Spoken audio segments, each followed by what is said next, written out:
ഇന്ന് ജനുവരി 19, 2026. ശബരിമല സ്വർണ്ണക്കൊള്ള കേസ്. സ്വർണ്ണപ്പാളിയുടെ രാസഘടനയിൽ മാറ്റം സ്ഥിരീകരിച്ചു. ശബരിമലയിലെ സ്വർണ്ണപ്പാളികൾ മോഷ്ടിക്കപ്പെട്ട് വിൽക്കപ്പെട്ടതായി സംശയിക്കുന്നു.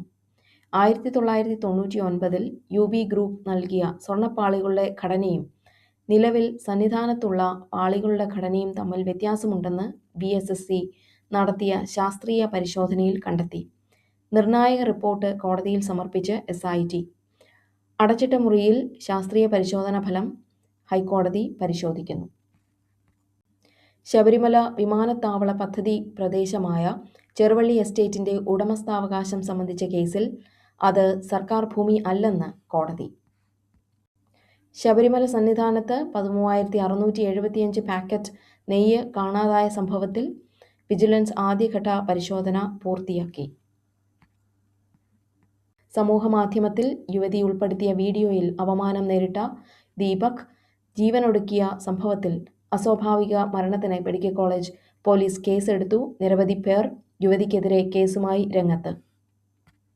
കഴിഞ്ഞ ദിവസം ആലപ്പുഴയിൽ സജി ചെറിയാൻ ഒരു വിവാദ പ്രസ്താവന നടത്തിയിരുന്നു.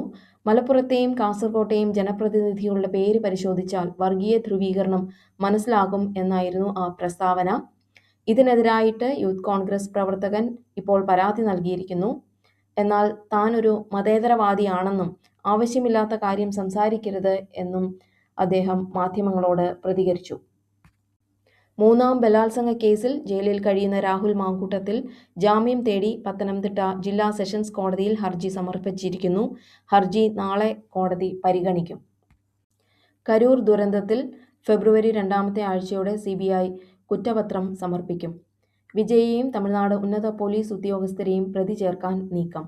റാലിയിൽ വലിയ ജനപങ്കാളിത്തം ഉണ്ടാകുമെന്ന് TVK അറിയിച്ചില്ല എന്ന് വിജയ്ക്കെതിരെ തമിഴ്നാട് പോലീസ്.